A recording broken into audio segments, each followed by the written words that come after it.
Shtaka la Niffer ambalo ameshtakiwa peke yake, kwanza ameshtakiwa mashtaka mawili: kula njama ya kutenda uhaini kama shtaka la kwanza, washtakiwa wote 22. Halafu mshtakiwa wa pili mpaka wa 22 wameshtakiwa kosa la uhaini kwa sababu pamoja na mambo mengine waliharibu miundombinu mali ya serikali. Niffer peke yake ameshtakiwa kwa kutenda uhaini kwa sababu kwa mjibu wa hati ya mashtaka aliwahamasisha watu wanunue barakoa, sijui niseme kama neno sahihi, watu wanunue barakoa ili kujilinda na mabomu ya machozi. Sio maneno yangu, ndio maelezo ya hati ya mashtaka. Sasa mtu yote anaweza akawa na maoni sasa, hata kama sio mwanasheria akawa na maoni iwapo hiyo ni uhaini au la, lakini sasa kwa sababu liko mahakamani, wacha tutachakata mahakamani, mahakama itoe majibu kwamba kweli mtu kuwaalika watu wanunue barakoa ili kujikinga na mabomu ya machozi wakati wa uchaguzi mkuu. Hati ya mashtaka, mimi mambo ya uchaguzi mkuu ilikuwa huko mimi sijui, lakini nasema hati ya mashtaka inataja uchaguzi mkuu iwapo ni uhaini. Kwa hiyo hayo ndio mashtaka ya Niffer.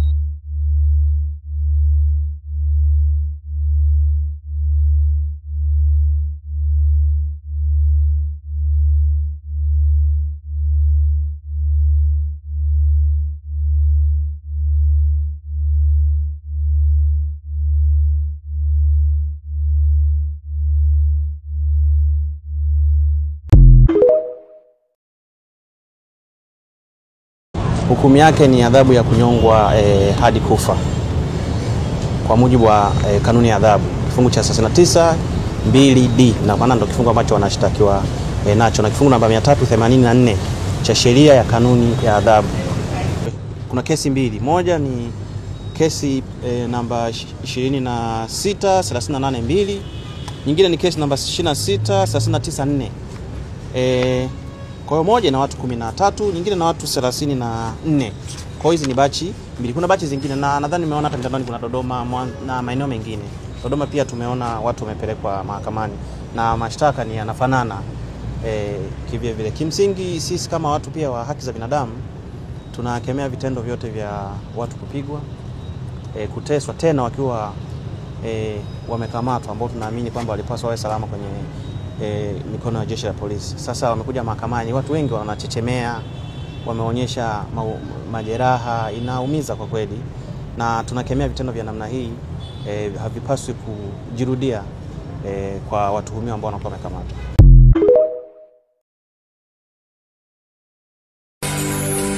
Ulisema ikiwa ngumu tukuite, tukikuita utayari kutusikia. Ulisema ikitushinda tukuite Baba, tukikuita takuwa tayari kutusikia. Utatuonesha mambo mazito tusiyojua.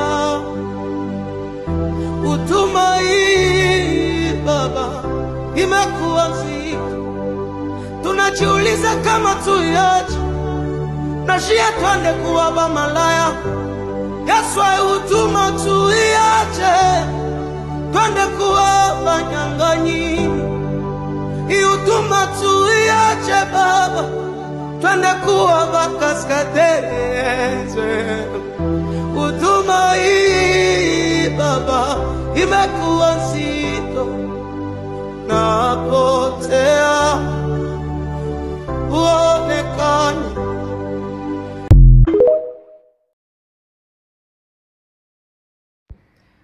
Hi.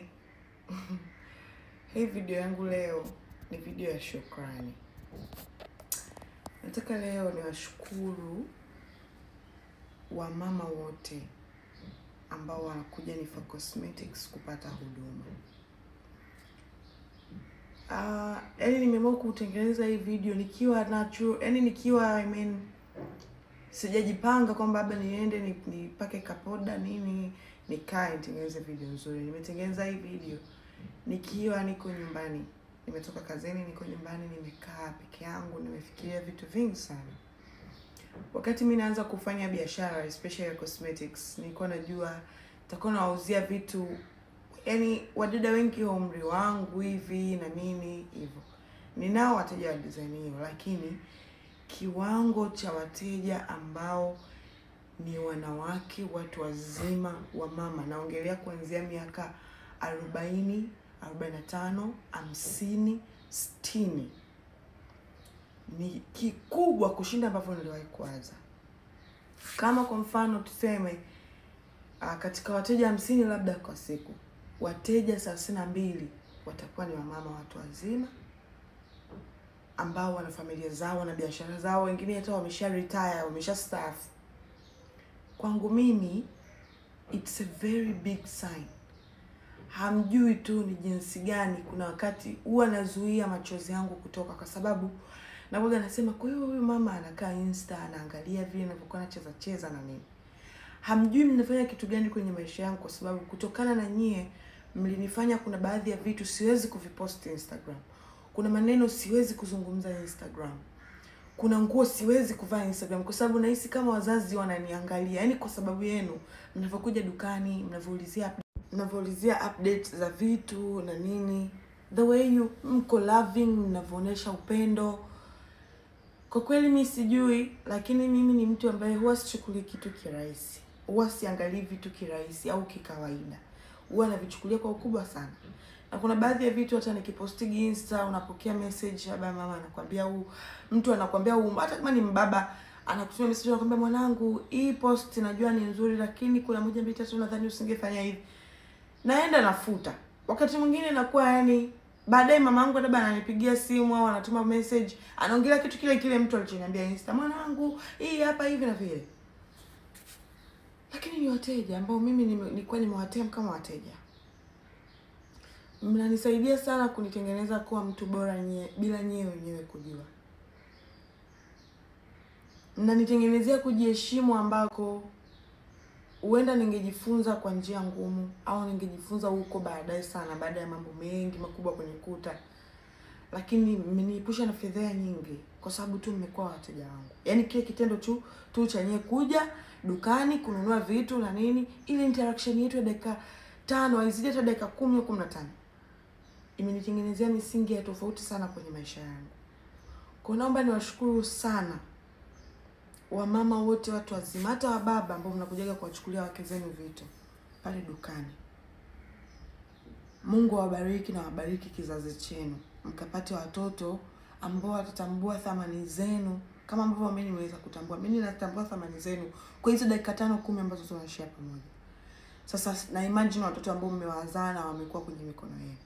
Naombea kizazi chenu, naombea watu wote wanaokuwa karibu yenu wakapate kuona umuhimu wenu kama ambavyo mimi nimeweza kuona. Mimi naamini you guys ni kusudi la Mungu nyie kufika. Hakuna binadamu dunia hii ana uaminifu huo wa kupokea hela kwenye akaunti yake binafsi na akaitoa yote kama ilivyo. Hayupo huyo binadamu. Hayupo. Alafu hayupo. Hayupo binadamu. Yeah? Hayupo. Yaani pale lazima angepiga tu. Yaani hiyo piga huwa angepiga. Alafu Nifa ni mwongo. Kuna vitu vingi ambavyo yaani nyie ni kwamba hampo kwenye app yangu.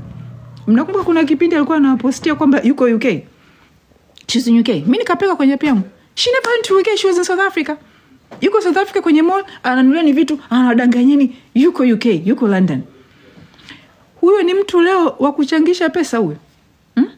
Sio hivyo tu. Hiyo saluni yake sometimes anaweka picha, katoa Google za watu wanasukwa, anasema ni kwenye saluni yake. Huyo ni mtu wa kuchangisha watu hela. Kwamba useme ni mwaminifu wa kuchukua hela za watu wanachuza maafa, sijui za foundation, sijui za bwana. Nifa ni mjanja kama wajanja wengine. Cha kufanya yeye tu afanye biashara zake na watu mliamua mumsupport, but sio Nifa sio mtu wa kuchukua michango sijui ya kwenda kumsaidia nani, sio. She is not. Hana hiyo honesty. Ni mfanya biashara kama mfanya biashara mwingine hiyo, ila hiyo huo uaminifu hana. Yule mtoto ni Mungu. Alafu ana dream kubwa, maisha makubwa ambao ni yani atafikia maybe baadaye huwezi kujua. Lakini kwa sasa hivi bado, lakini kwa sababu ana haraka kufika kule, she will do anything. Kwa sio mtu wa kumpa hela wakubwa ya kukusanya. No, she's not. Kwa hiyo watu wapompiga vita hawakukosea.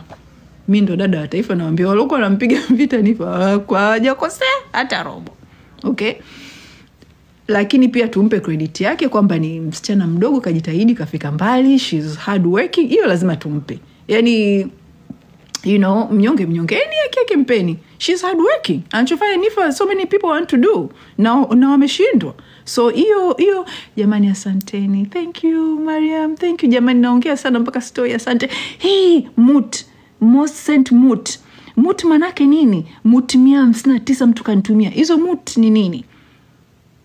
Mtu kanitumia mut.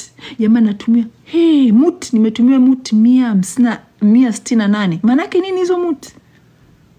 Jamani mimi ila vile sitoki. Watoto wangu watajijua, mume wangu atajijua, leo wataishije watajijua. Mimi niko huko mwenyewe.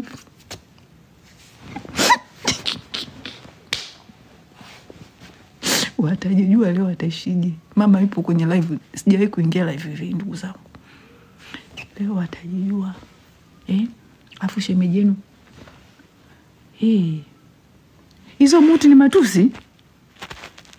Kuna mtu kasema muti ni matusi. Yaani hizo muti ni metukano?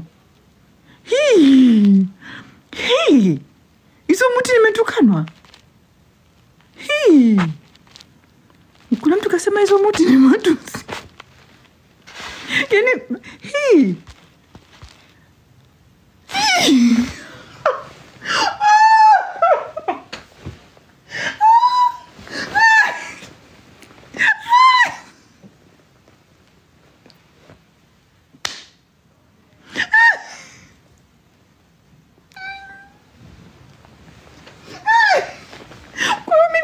nasema asante.